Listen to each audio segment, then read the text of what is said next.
Morning, everybody. Hey, welcome to our live event. I'm Steve Farrell with Humanities Team coming to you live from our studio in Boulder, Colorado. I'm here with Debra Poneman coming to you live from Southern California. I'm going to introduce her in just a moment, but Debra, thank you for being here with me today. Thank you, Steve, for inviting me. Any opportunity to spend time with you and your community, I'm in.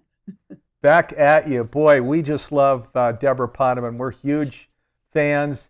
And our theme today is creating true success. And boy, Debra is that. She will counsel you on how to create true, lasting, fulfilling success. So big shout out to all of our friends, the Yes to Success community, Debra Poneman's community, John Raymer, the Sign Network, Humanities Stream Plus members that are in the green room who are invited to come on camera here shortly, Humanities team members. So hey, just thank you for all of you being here with us. As you know, this is our time slot, Wednesdays at 9 a.m. Pacific, 12 noon Eastern. We come to you live. So let me give you a proper introduction to Debra. And also, actually, before I do, I want to invite you to share your questions and comments on social media, wherever you might be. We have a team that's gathering up your questions and comments. They come right into the studio here. I can see them on camera. And we'll get to as many as we can. So the earlier that you bring a question to Debra, the better chance that we'll be able to share it on the air. Okay, so Debra Poneman is an award-winning keynote speaker, author, and seminar leader whose clients have included corporate executives, popular celebrities, New York Times best-selling authors, and even household names. As founder and president of Yes to Success, Inc., a company that applies her breakthrough methods for creating true success and prosperity, she has been instrumental in transforming the lives of hundreds of thousands of people around the world. Debra is part of numerous professional organizations, including Jack Canfield's Transformational Leadership Council and the Southern California Association of Transformational Leaders. She is also a founding member of the Evolutionary Business Council. So you can see she's helping people, training the trainers all over the world. Thanks for being here with me, Debra. Well, again, thank you for inviting me. It's a great way to spend a Wednesday morning here in Southern California before it gets into the hundreds. Yeah, boy, no kidding. We've had warmer weather here too. Stephanie and I were out walking our dog, Sadie, a little Portuguese water dog. And fortunately, it's a little cooler today. So, in fact, just gorgeous because like 2 or 3 weeks ago, it was just steaming hot, and that's really not like Boulder. So I hope it's beautiful in your part of the world, viewers from wherever you're coming in from. So let me jump into this conversation. There's so many things I'd like to cover with Debra today. Now, one of the things you may or may not know about Debra is she is one of the pioneers in transformational education or conscious living that got this whole thing going back in the 1980s, right? So most of us were still doing our Western stuff here, Gantt charting things, creating a top and bottom line revenue targets and things like that in the 80s. Debra was out teaching, including a household name that's like a wow. I don't want to even share that name right now. We're going to go to a film clip here a little later of somebody who was standing in her audience, stood up and talked about what the change that he was going to bring to his career. And it was through Debra's teachings back in the 80s. So Debra, I'm always wondering kind of what that was like then to be bringing these teachings out and to be, you trained people that were working with you all over the world. This was before, of course, you had your kids. So just briefly, what was that world like for you? Well, actually, you said that I began in the 80s. The truth is I began in the 70s. I became a teacher of transcendental meditation I went to teacher training in 1971. Don't go calculating how old I am. I know how old I am. But I started teaching then. So for the decade of the 70s, I taught meditation full time, and which I believe is the basis to true success. that inner silence has to be established first. It's like you can't build a building without a foundation. You can't build a building of success without that inner silence. So for the decade of the 70s, I had the privilege of teaching meditation to thousands. And then in around 1979, I had the realization that woman does not live by mantra alone. And I probably should start making some money. So I left the meditation community I was living in Fairfield, Iowa, and I moved to LA because I thought that's where I could make some money. I started selling investments. Not a good idea. I was not very good at it. However, LA was just starting to, the conscious community started taking shape. And a lot of these ideas, like your mind creates your reality, started being taught in like the learning, what was it called? The learning annex. And I happened to go to one of those programs, and the person there said that we are like tuning forks. And when a tuning fork is vibrating at a B flat, it can't draw into itself an F sharp. It repels an F sharp.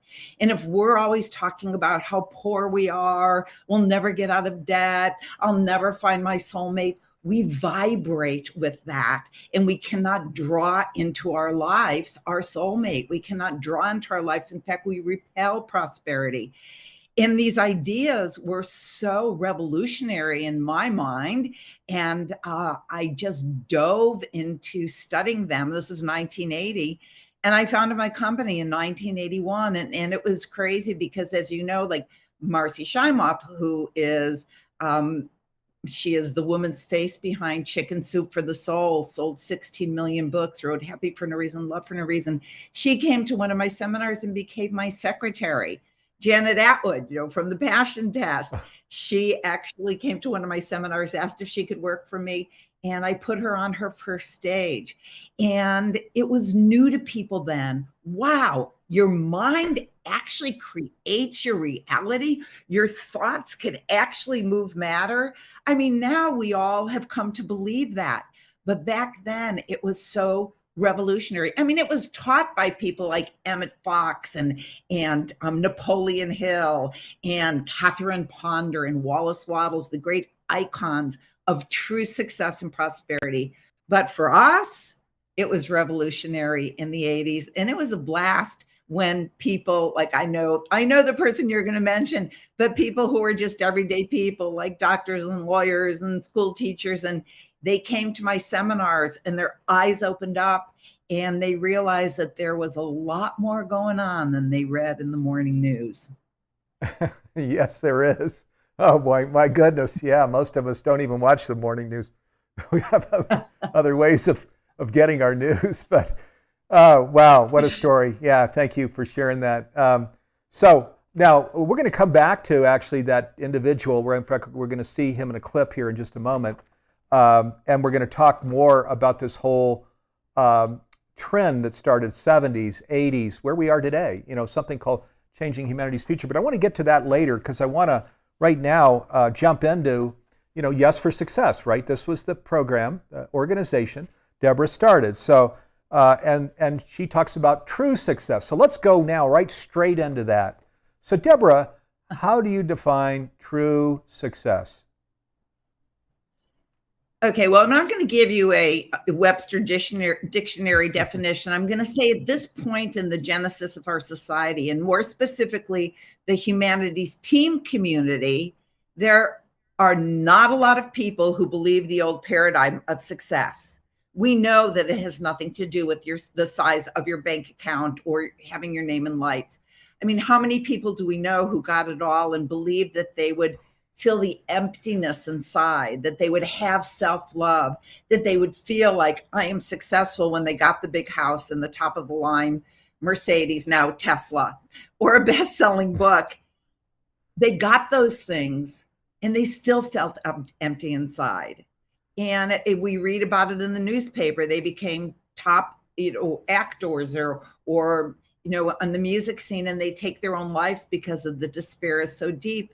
But as I mentioned already, true success can only come from the inside.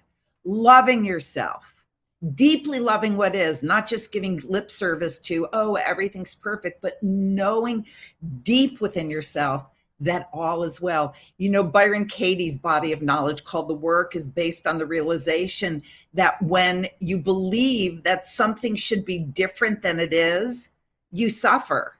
Byron Katie said, for example, that when she believed something like, my husband should be nicer to me, or I should have gotten that promotion, and the reality is that he isn't, and she didn't, she suffered. And that when she didn't believe those thoughts, when she didn't believe that anything should be any different than exactly as it is, she felt peace. And her awakening to this knowledge allowed her to see that what had been causing her deep depression was not the world around her. And we got to take note of that now. But her belief that the world around her should be different than it was. That doesn't mean that we don't go out and do things to make a better world.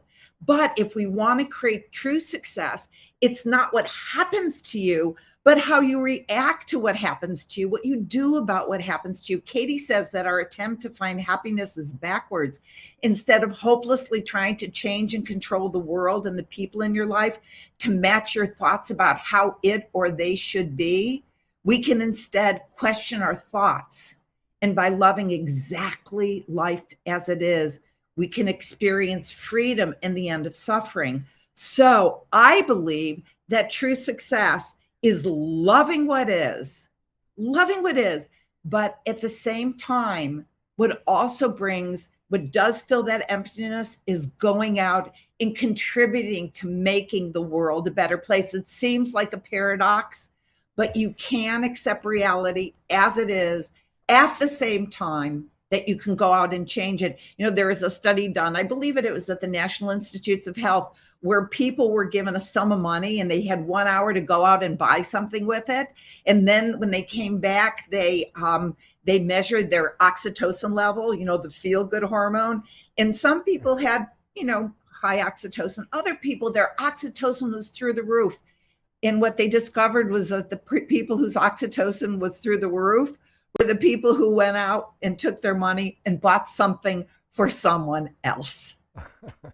Yeah, no, I believe it. I mean, I believe it. And I'm not going to jump off into the science, but other than to say that, of course, science has been affirming this for a long, long time. Recently, now, you know, in our contemporary world, we've got Nassim Haramein with his whole unified field theory and his scientists and these mathematics individuals that work with him down in Southern California. And we've been through all of the science because we created a masterclass around it with Nassim and Greg. And when he distills it all down to try and get to just like a sentence, he says, you and everything in the universe is sovereign to one body. So now this is a scientist. He's not going to God, the divine, you know, he doesn't care about the word. Call that one body whatever you like. But in other words, you're made. You are created. Just like our cells in our body and our organs are created for, in my case, for Steve Farrell, we're all made now, this hold on thing, right? We're made now to be in service to this world around us. That, you know, a healthy cell or organ in this body of life is what scientists are now saying. So, which would then tell us exactly why this would be the case, right? Here, Debra, because, you know, versus going off and, you know, drinking too much alcohol and doing hedonistic things that, as you mentioned, aren't, you know, wow, this isn't very fun. And yet, where we're there in service doing beautiful things, it's like, oh, this really feels good. Yeah. And as you say, the science is there. It stimulates the oxytocin more than doing things for ourselves or trying to control our environment or trying to change others, but loving what is and loving people as they are. That's one of the paths to ending suffering. Yeah, beautiful. Oh, love it. So Debra, let's go a little deeper now, because in fact, you create whole programs, you know, weekends, actually weeks of training around this. So I know we're flying at a high level here, but how do individuals and how do we collectively get started on this path into true success? You've mentioned several times, you know, well, certainly you mentioned transcendental meditation and stilling the world. So I know that's a part of it, but what are things you'd recommend for people that really that get it and say, I'd like to, take me a little further, Deborah? Yeah. Well, one thing I want to mention about meditation is that, I always recommend a transcending type of meditation, either TM or the meditation taught through the art of living, because when we transcend, we contact that field of unbounded silence and we bring that silence back into our lives. And the great teacher and the hugging saint, Amaji, she said, and it's a quote, at this time in creation, it is important to be committed to your spiritual practices so that when the world shakes, you will remain unshakable. And I believe that one of the best ways to remain unshakable is to do a transcending type of meditation where you contact that infinite, unbounded silence. That having been said, when we come out, there are also our energetic things that we can do to move the needle towards more self-love, more acceptance of what is. I mean, there are so many, Steve. I'll just pull out one of my favorites. One is radical honesty. We love ourselves when we are truthful. No white lies, no excuses. When we tell the whole truth to somebody, we just feel so good about ourselves on the inside. Our friend and co-founder of Humanity's Team, and of course, our new initiative, Changing Humanity's Future, Neil Donald Walsh, in one of his daily messages from God, one of the favorite things he says, I've memorized it. He says, I think I've memorized it. He says that truth spoken is a gift given. Truth withheld is more than a gift denied. It's an arrow aimed at the heart. And then he goes on to say, it's been said that the truth hurts, but the exact opposite is true. No truth is hurtful and no lie is harmless, because every truth opens your heart to another person and every lie separates you from another person. He also said that nothing good is ever created by deception. And Amanda Gorman, remember Amanda Gorman, that gorgeous young poet who spoke at Biden's inauguration? Oh, She yeah. said, truth, right? She says that it's time for us. She said, lack of truth, it causes this rift between you and me. And when we tell the truth, we look higher and we move higher. And I'm sure that I butchered her quote, but not even the smallest untruth, not even the most well-intended white lie, Neil says this, will produce benefit in the long run. So tell your truth as soon as you know it. And that is a sure path to self-love. Gratitude is another way to move the needle towards true inner success. But having gratitude, not just for the great things that happen in our lives, but also the bad, because really there is no such thing as bad. One of the things that I teach is when you ask the Creator for something, you pray for something, that the Creator will only give you one of three answers. Yes, here it is. Not yet, be patient. Or I love you too much to give you that thing. There's something better on its way. So when you don't get the job, you don't get the promotion, the man or woman that you want doesn't seem to want you, I always teach my students, say thank you to the God of your understanding. Because when you say thank you instead of, oh, why me? Why did this happen to me?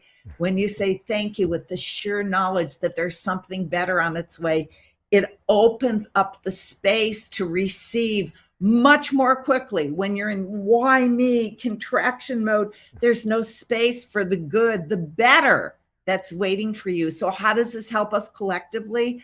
I'll give you one more analogy. In the in Kabbalah, the Jewish mystical text, it says that there is a light of grace that shines on all of us, just like the sun shines on all of us. And it shines on everybody, not just Black people, not just white people, not just old people. The sun shines on everybody, and the light of grace shines on all of us. If we're down here and the light of grace is up here, but there are veils, according to Kabbalah, there are veils between us and the light of grace. And every time we face like a biggie in our lives, like maybe we're scared to speak up and we do it, It removes the veil between you and the light of grace. Maybe you do an act of kindness. Maybe you do something selfless. Maybe whatever is challenging for you, maybe it's being kind to your mother-in-law. It removes the veil between you and the light of grace. And when that light of grace can shine more and more on you, you see that right outside your realm of vision. When the light shines on you and the darkness is removed, you'll see, oh, there's my soulmate. There's that opportunity. There's that perfect house. And when the light of grace shines on you, you're also seeing that it shines on the entire world. So it illuminates your life, and at the same time, it illuminates the planet. So all the things that we can do to remove veils, whether it's radical honesty, whether it's not being negative. I always teach my students, go on the 7-day mental diet. You know, Emmett Fox's famous diet, 7 days of no blaming, shaming, complaining, 7 days of no negativity. Catch yourself, switch up your thoughts, say something good about the person instead of saying what a jerk they are. If you can do it for just 7 days, even though it'll be harder than any physical fasting that you could possibly do, your life will dramatically change and you will bring more light to the world. Yeah. Oh boy, I love both of these. So this light of grace, especially now, I mean, we're going to come back to this toward the end of the hour and talk about our Changing Humanity's Future initiative. But as we know, there's so much dysfunction and challenge, and even you could call it darkness in the world. And boy, if there were ever a moment where humankind and the planet are just inviting, you know, what we're calling the light of grace, where we, you know, this whole, we're sovereign to one body. So in humanity's team, we call that the divine or God, right? So, I mean, wow, that's a big wow. So the creator in you. So it's actually here now, right? There's no separation, here right now. So all this is just standing up in the fullness of it. You are, you know, the son, the offspring of God, you know, right here, right now in this challenging time. And it's the most natural thing in the world, actually, to be the light of grace, as you mentioned, Debra. So love that. And then this truth, you know, I was reading a while back also, well, first of all, Conversations with God, unbelievable. 137 weeks on the New York Times bestseller list. I left Silicon Valley and being an entrepreneur because of Conversations with God. I believe today, and I believe then, this was God, you know, talking through those books. There's these jaw-dropping statements like what you were bringing in, Debra. They're just everywhere. It's a treasure trove of these, of, oh my God, this wisdom, unbelievable. And Neil says, don't think it was me. You know, I was asking the questions. But do not think, you know, that was me, other than that I'm a part of that which is the one, you know. But Benjamin Franklin back in his day said with the clubs he was forming to love the pursuit of truth for the sake of the truth. And wouldn't that be wonderful in today's world with these challenges going on, where we really love the truth and where we want to go down deeper into understanding different sides of things to really get to the truth and not just stay where, you know, in the particular demographic that we're in of, oh, I don't want to go over there, that's not my demographic, but, you know, where we see everybody in the world has something to contribute. We really listen carefully to everything to get to the truth, the absolute truth. So I love these, Debra, thank you. Okay, one more here, and then we're going to go and take a look at this clip that we have. It's a clip from, there are actually 29 programs that Debra has on the Humanity Stream Plus platform. So, and for people that aren't familiar with Humanity Stream Plus, just briefly I'll share, it's a revolutionary conscious streaming platform. There are hundreds of programs on it. We dropped the price from all the way down to $3.99 a year now. We'll talk a little more about it later, but Debra has 29 programs on the platform. We've brought 33 new programs to Humanity Stream Plus already this year alone. So it's a wow. We're trying to get it into every home on the planet. We're a 501c3 nonprofit. So we do everything the opposite. Let's get the price down. Let's get it into every home.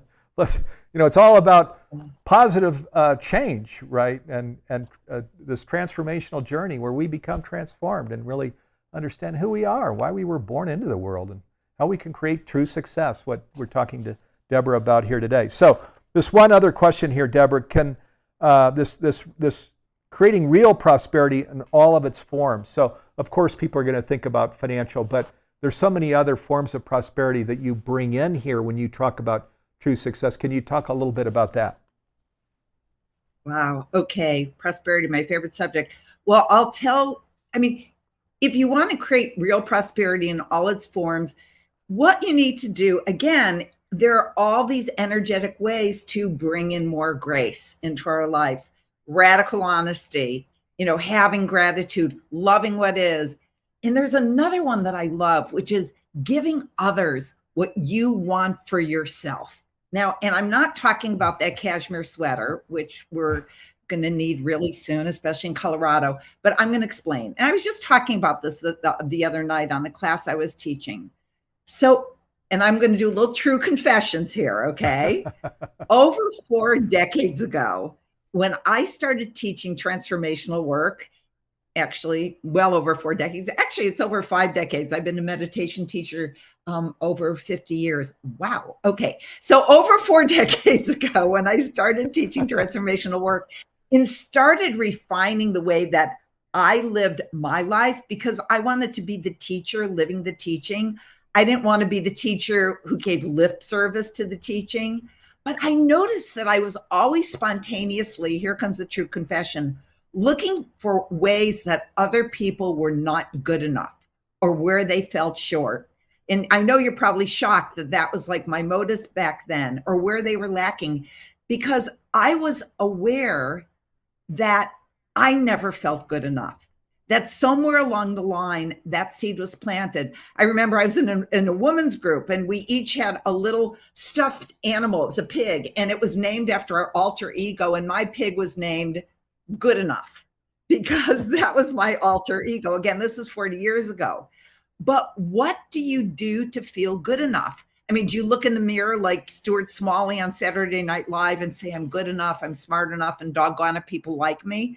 Well, you could do that, but you could also do something else. I realized that I was looking for what wasn't good enough about others as my way of trying to make me feel better about myself. I wanted to make myself feel like I was good enough by finding their weaknesses. But just the opposite was happening. Because of the power of attention, the more I put my attention on what wasn't good enough about others, the more not good enough I felt. Do you see? Because I was putting my attention on their lack and limitation. What we put our attention on grows in our life. And when I became aware of what I was doing, I became completely committed to having no fascination whatsoever with what wasn't good enough. And instead, to not only look for what was wonderful and good enough about others, but since whatever we want in our lives, we can get it by giving it to others, I began making it a point, whenever possible and appropriate, to complimenting the wonderful things I saw in them and rejoicing in their success and their wins, things that I didn't have, and those things that made me feel not good enough. For example, like if someone was a speaker, I used to watch them with a critical eye. And then I switched and I looked for what they were doing right and not wrong. And it was like a miracle, really. And it has so aligned me with that high vibration of grace. I just did it yesterday. Somebody was annoying me on a call. We were having a planning call for my beautiful daughter's wedding. She's getting married in like 10 days. And this woman is a fabulous organizer. And I'm thinking, and she was just doing everything. And I'm thinking, but it's my daughter's wedding, because I want to be the best at everything for her wedding. And then I caught myself and I looked for what she was doing great. And in the private chat, I said, you are so good at this. And you would have thought that I gave her a gold brick. She texted me back, that means so much coming from you. And then my daughter thanked me for being so kind to her friend. And it was like back and forth love fest. And of course, what I did was I complimented. As soon as I saw myself being critical, I looked for the good and I gave that. And then it made me, and now I don't have to look for what's weak about somebody because I am filled up myself. I know that I am enough. I deeply know I'm enough. But that was one of the techniques that gave me unbounded prosperity in the area of life that's the most important. And then what happens is when you feel good enough, in my case, and you feel worthy, then material prosperity starts flowing. Prosperity of relationships starts flowing. Prosperity of opportunity starts flowing. So the bottom line, and of course, it also has to do with not judging. We've been talking about the creator. The creator doesn't judge. The creator, God, sees the beauty and loves all of his children equally. He loves the drug dealer as much as he loves the light worker. We have to be more like God, right? He loves the homeless man sleeping on a park bench, she, as much as she loves the president of the country. Those of us who are parents or guardians or godparents, if you have one child who gets straight A's and wins all the awards and another who seems to struggle, do you love the struggler less? I think not. I think maybe we love the struggler more. But the Bible says that we are all made in the image of God. It doesn't say, and then God made some of us in his image, right? Now, God says she made all of us in her image. Do you really want to vibrate with prosperity? One of my favorite quotes from Mahatma Gandhi: if you can't see God in the next person you meet, you need look no further. So again, you give what you want in your own life, right? And also you see God in everyone. I'm going to unbutcher that Amanda Gorman quote, because what she said is, lift our gazes not to what stands between us, but what stands before us. Prosperity in all the important ways will shower on us when we don't see the weakness in other people, but we see the highest in other people. And then we'll see it in ourselves. Amen. Beautifully stated there, Debra. Thank you. Yeah. So conversations with God, it says we're God-godding. So which doesn't mean obviously that we're always perfect and excellent and we're, because we're down here as humans and we have our moments, but it does mean, boy, I absolutely believe when we return to that absolute realm, that's what it is. That's the container. Everything is perfect like that. It's the words actually can't express what that feeling is. Where now it's all God and it's all good. We of course we had to do the life review thing where we talk about it quite frequently on this program, where we're at the end of our life seeing ourselves through other people's eyes, that we're all a part of us, of course, because we're all one. During our journey, we don't look at our bank account or cars or home or anything. We're just looking at ourselves through others and seeing how that feels, so that we can get really better and better and better at what Debra's sharing, and even where it all gets turned around, so to the extent God is guiding through that homeless person, through that challenged person, to really kind of feel into that and to say, what is my role here? And that's not easy either. Don't want to go too far down that path. But we absolutely are the grace of God thing that Debra was talking about earlier. Yes, I know you've got something more. I just want to add one other thing, and that is, I love that God is guiding through us. Oh my God, that is so brilliant. And I just want to throw in one other, I'm a technique person because I believe that people, they want guidance. That's why I love on Changing Humanity's Future, we have the 10 action steps that through Neil that God is giving us. So it's one of the exciting things about Changing Humanity's Future. But the other thing that I teach people, if they want to have a prosperous life, if they want to have a rich life, if they want to have true success, that we treat everybody like the peace of God that they are on earth. Steve, I don't know if you've ever been, probably you have, we all have been in maybe a social situation or a business situation, and you're telling somebody something that is really meaningful to you, and they're doing one of these, like they're looking around the room to see if there's somebody more important to talk to than you. And what I say, maybe they're looking for someone to make the business deal with, but I say when we do God's work on earth, which is treating the person in front of us like the most important person in the world, then God will do our work and will bring you that contact, will bring you that business partner, will bring you the opportunity. And so we don't have to do those things ourselves if we are Godding, if we are Godding on earth. I just love that. And seeing that person, because at any given moment, that person right in front of you is the most important person on earth. That's how Marcy Shamoff became my secretary. She came to Yes to Success. It was, in the early 1980s, when there were hundreds of people in my audience, my live audiences, and this cute little bouncy college student says, I want to work for you. I want to work for you. I didn't think, what could this tiny little adorable college student do for me?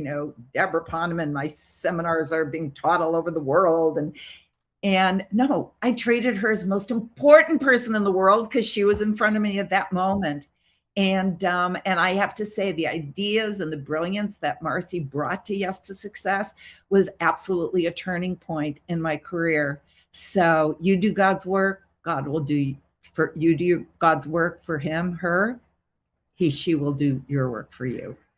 Oh boy, that is so true. Yeah, of course, what's said is that here is give unto the kingdom, right? And then all things are given unto you. And oh my God, if you want to hear the story of my life, there you've got it. Because the things I have, the people in my life, the work I do, my home, on and on and on. It's that boomerang effect, where just as you mentioned, there's no agenda. We're just there, for the bigger agenda. And God says, oh boy, that was beautiful. And whew, this thing comes back, the woman that you meet, the kids that you have, the house that you have. And on the kids that you have, that doesn't mean that's a walk on water. You all may know, I've got some challenges in my home, but boy, I wouldn't trade my kids for anything. I love them to the end of the earth. I'm here as their dad for a reason. So beautiful gifts don't come in. It's not like a Saks Fifth Avenue type packaging. We have to look deeper than that to really look into the inside, into the interior, of everything, and then we'll see the true gift. Okay, let's go to now. People are probably on pins and needles. Who was this person that they've been mentioning that was in the audience that stood up and said something in one of those programs back in the 80s with Debra Poneman? Let's go to a clip that also gets to a very important message, even as we reveal that person's name. Let's go take a look at it, and we'll come back and talk about it.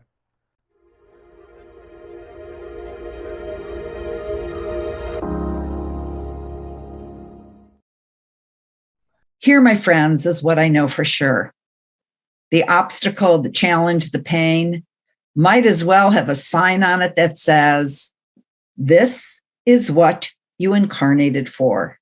This is what you came here for. This is why you're on this earth at this time. There's a concept in Kabbalah, which is the Jewish mystical text, also called Kabbalah, that we didn't incarnate by chance, but for a reason, and that reason is tikkun. And tikkun means to correct or repair. So what are we here to correct? Well, it's not that there's anything wrong with us, but as I said in Module 1, we each come here with baggage from previous lifetimes. All the situations where we didn't complete something with someone, or get it right, or gain the wisdom. So we incarnate to get it right this time. Have you ever wondered why it is that each of us have such distinct challenges in our lives? And that sometimes it's so easy to see what other people need to work on, what they came here for, but we can't seem to see what our tikkuns are? Some of us came in with tikkuns around money. For some, money just seems to practically grow on trees, but they just keep struggling with their relationships. Some have all the money and the loving relationships, but their health is a challenge. If you can't speak up for yourself, that's one of your tikkuns that you came here to correct. If you feel like you're going to die if you speak your truth, that's what you didn't get right last time. If you keep marrying the same man who treats you badly or doesn't love you, that's your cocoon. If you keep getting yourself in financial messes, that's your cocoon. Do you find it hard not to lie or exaggerate? Do you have an addiction? Do you feel that people don't listen to you or respect you? Why is that? Why is it that whatever you do, these same people keep showing up in your life in different bodies?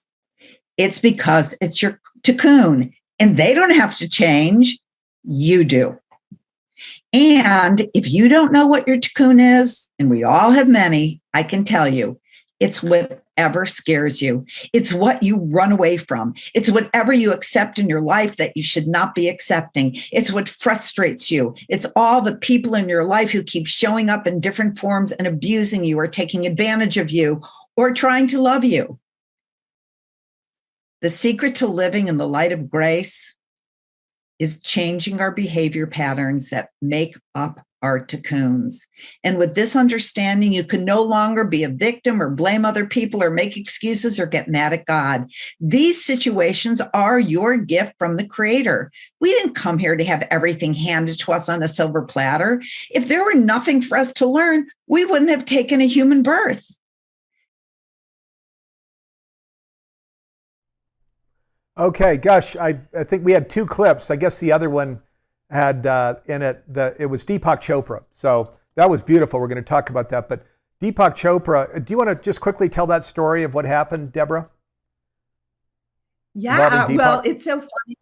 Yeah, it's so funny because I have so many people who are like famous people who were in my seminars in the early 1980s.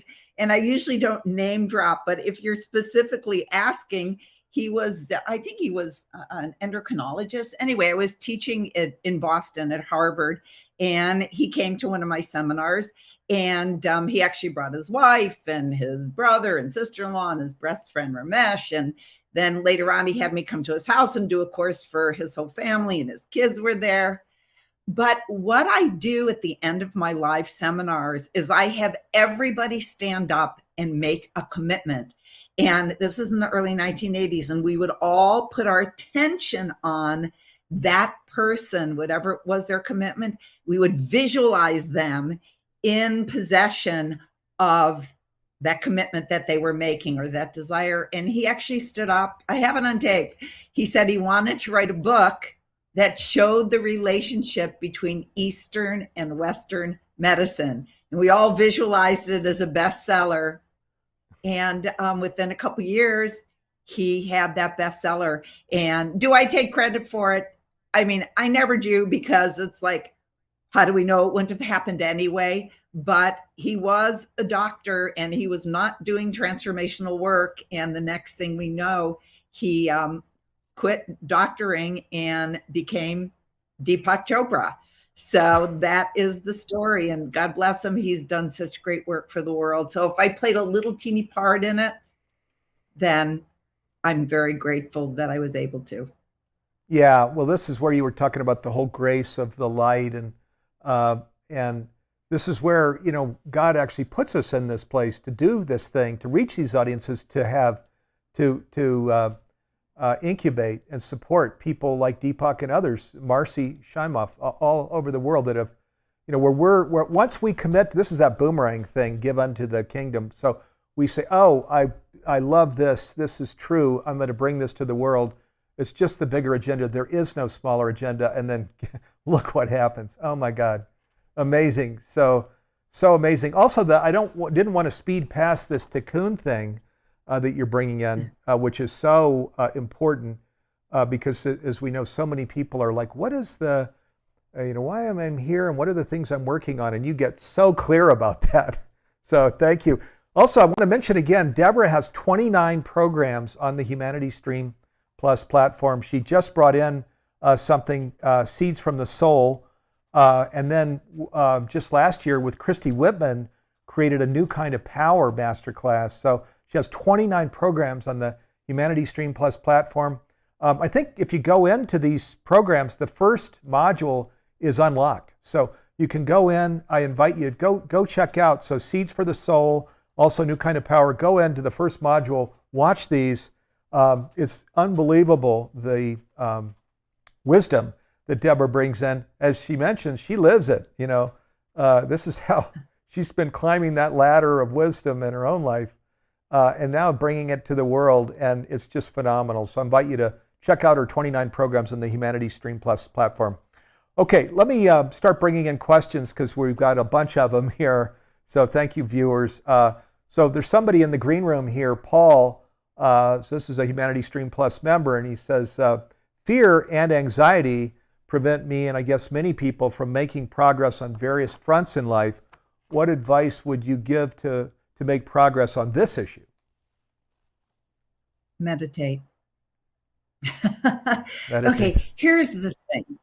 First of all, people who are here today that are listening to this, that are members of Humanity Stream, we have volunteered to be the leader and the charge to counteract the darkness.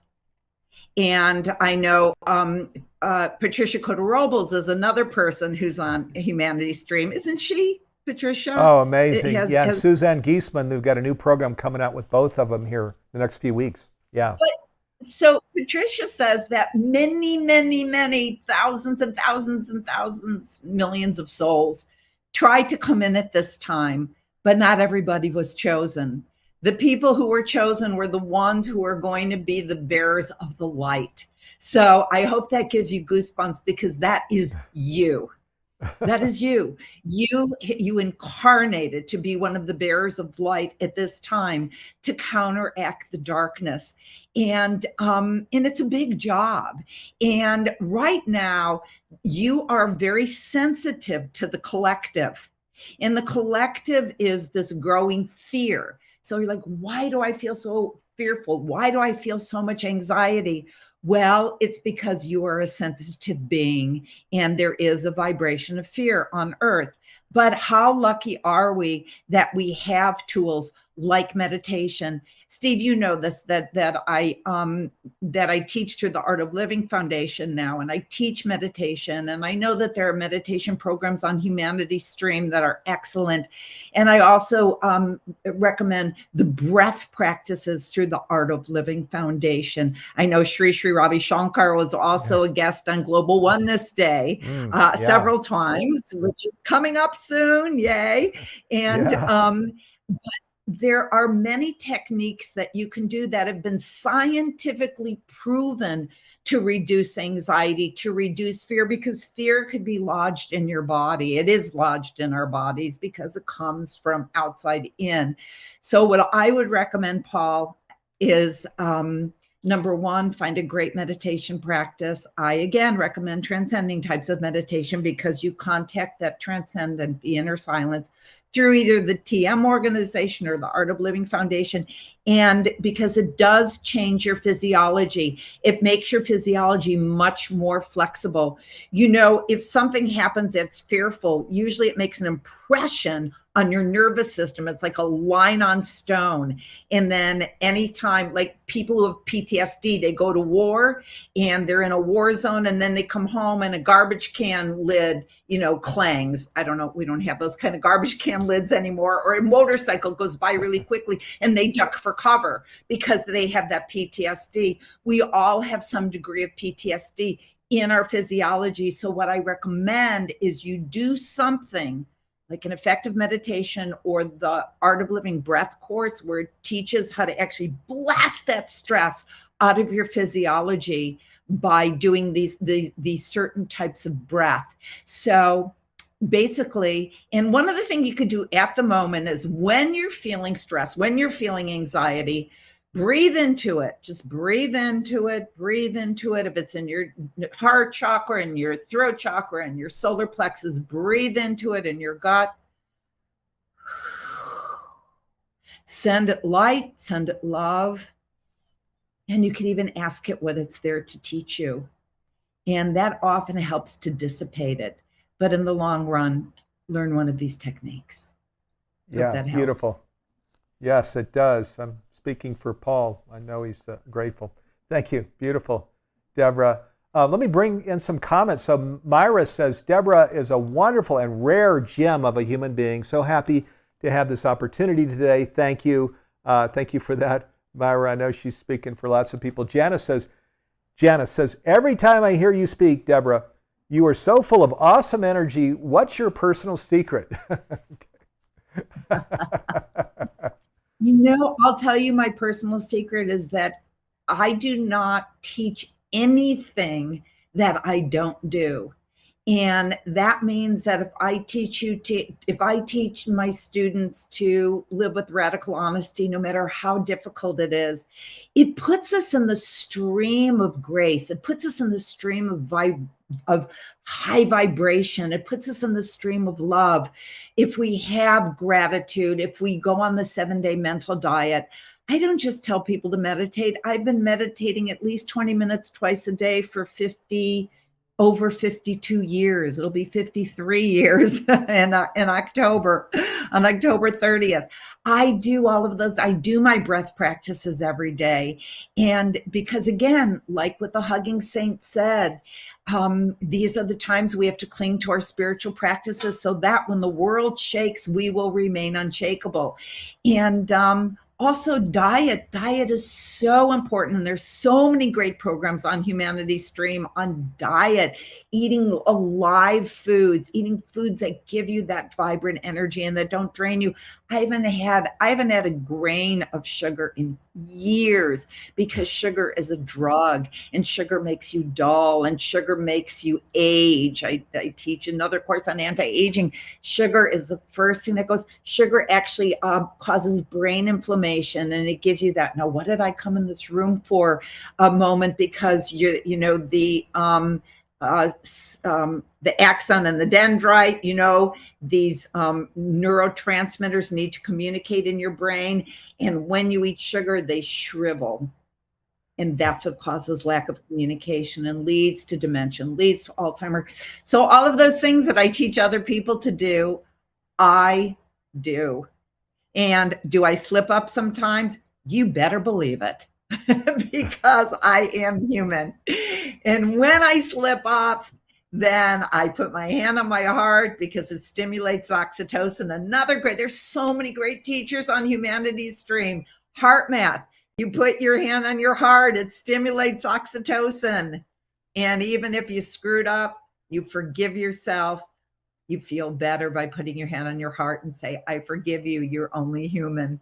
But so many of these things that I'm saying that I do, there are whole programs on Humanity Stream that will help you to get on this path. There are so many programs, yes, on nutrition and diet. Yeah, and isn't Debra, she is the fountain of youth, isn't she? I mean, just and vibrant, fantastic. And diet is so important. Oh my gosh. Yes. And I just want to say thank you for that compliment. I didn't say thank you properly. Or was it Myra or Myrna? One of those beautiful names. Myrna. Yes. So now let me, more compliments. Debra Myers, so she's in the green room. She's actually also faculty. She has an amazing programs on Humanity Stream Plus herself. She's out in Northern California. And she says, so appreciative of you, Debra. Every time I hear you speak, I receive more nuggets of gold. Thank you. So that's from Debra's really, wow. She's out there teaching teachers all over the world too. So fantastic. And okay, then Derek says, so if I can go 7 days being only positive, I'll have kicked negativity out of my life? ? My wife would love me for this for good reason. Okay. The 7-day mental diet, you can go on Amazon and get this little booklet by Emmett Fox called The 7-Day Mental Diet. And I have to tell you, Derek, just so you don't think you'll read the book and you'll do it for 7 days, it took me, through confessions, 33 years, starting with day 1 to make it through 7 days. But even if you just make it through 1 day, or even if you make it just through a few hours, at least you start having the awareness, because it's a boomerang effect. You put out negativity like, oh, well, that'll never happen, or this world sucks, or that, all of these things. I use the word cancel. You could have any kind of stop word, cancel, and you say something that you do want to happen, because as Catherine Ponder says in her classic book, Your word is your wand. And I know we don't have time for me to go into my near-death experience, but years ago, 5 years ago, when I was in a state where it did not look like I was going to live, and I was in that state between life and death. And my husband, my former husband, my best friend, was in the room with tears streaming down his face because it looked like I was going to die. A nurse came over, put her hand on his shoulder and said, "Don't worry, she's going to be fine." And in that place between life and death, I saw her words, "She's going to be fine," come out of her mouth, go into my body, and give me all my strength back. A few minutes later, the doctor came in, saw my blood pressure was at like 52/28. And again, I had an advanced sepsis, an acute sepsis. I had 2 deadly bacteria in my body. The doctor looked at the monitors and said, "Get that blood pressure up or we're going to lose her." And when he said, "We're going to lose her," in that space between life and death, I saw the words come out of his mouth, "We're going to lose her." It smelled like a swamp. It was this brown gray color. It went into my body and it took all of my strength away. And in that moment, I said to God, "Please let me live. And I'm going to tell people the power of their words." It's not just some airy fairy concept. Oh, what you say will become a reality. I saw it in that place between life and death. And I also made the commitment at that moment that I'd never say anything I didn't want to happen about another person. I used to say, "Oh, my son, this isn't it, like, if his head wasn't screwed on, he'd forget it." I didn't say that, but I would say things about him. I would say things about my daughter. But when I saw that the words go into that person's physiology, I said, I will never again say anything that I don't want to happen, especially about my children. And you know what? Again, have I been perfect? No. Have I been about 99%? Yes. It changed my relationship with my kids. It changed my kids. Not that I was trying to change them. You get it. But your word absolutely is your wand. So 7-day mental diet. Yes, your wife will love you. And yes, you will love you. But read the instructions, because you can't go off and on the diet. You can't be positive for a few hours, then say something scathing about like a politician, and then go back on. If you go off, you have to stay off for a few days before you go back on. So get the little book, 7-Day Mental Diet, and maybe do it together with people in your family and see what happens. Great. Okay. Wonderful advice there. Fantastic wisdom. So yes, thought, word, and deed, right? These are the tools of creation. So what we're thinking, then what we say, and then what we do, this is how we manifest. And everything's created twice. So boy, I mean, so much focus on thought, word, and deed, because that's where we're going. And if we want to know what we did the last 10 years, where are we right now? where we are right now. This is the result of our creation process these past 10 years. So now, okay, as we talk about this, we're going to wrap up. I mean, our hour, doggone it, Debra, this thing has gone so fast. Fortunately, Debra is part of the Global Oneness Summit again this year, 2022 Global Oneness Summit. She's got 29 programs on Humanity Stream Plus. We'll have her back again and again. She's on our board of advisors. We work very closely with Debra. She's magnificent, as everybody's sharing and as we know. So let me just, as we wrap up, I want to come back to this whole changing humanity's future. So for people that don't know, Humanities Team is a 501c3 nonprofit based in the United States. So we're not top line growth, bottom line growth. No.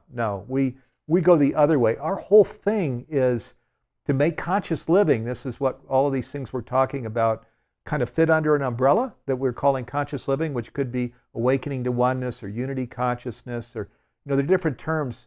We're going to call it conscious living because conscious evolution is out there as a thought, and we want to evolve our consciousness. We want to uplift our consciousness, and our thing is within 18 years we were inspired to bring through an initiative that said within 18 years let's make conscious living pervasive worldwide, right, by 2040. So, and then with Neil Donald Walsh, who we've been talking about, a co-founder of Humanities Team, he's the author of the Conversations with God books. We created then this initiative called Changing Humanity's Future. If you go to humanitiesteam.org, and scroll down, you'll see a yellow bar where you can click to go into the Changing Humanity's Future initiative.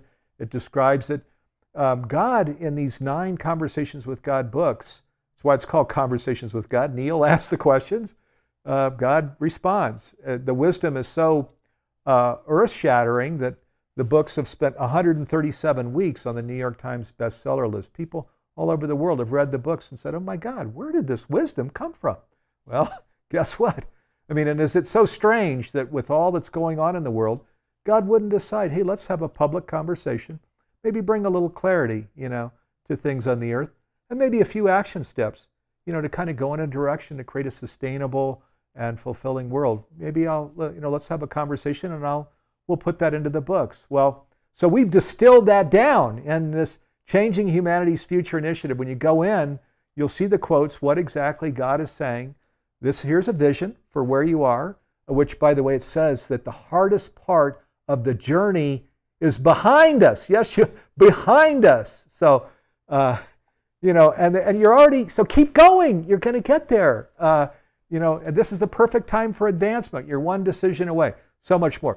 Go in, read about the initiative. Up at the top, there's an action steps button that Debra was referring to, the 10 action steps. Click on that action steps button, and it'll share, these are things you can do, which, of course, it's going to talk about following the impulse of our soul and things like that. Much more than that.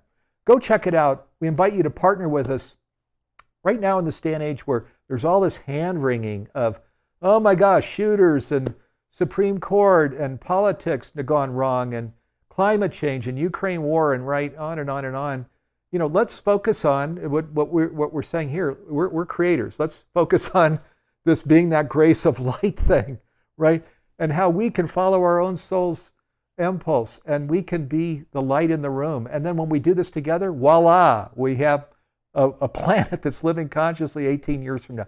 So we invite you to do that with us. Debra is a big leader in this with us. Of course, Neil Donald Walsh, Michael Bernard Beckwith, many others, Greg Braden, Bruce Lipton, Lynn McTaggart, Nassim Harriman. So, and you, the viewer, because guess what? How are we going to do this with all of us? You on the playing field with us where we're doing it together. So invite you to join us on this journey.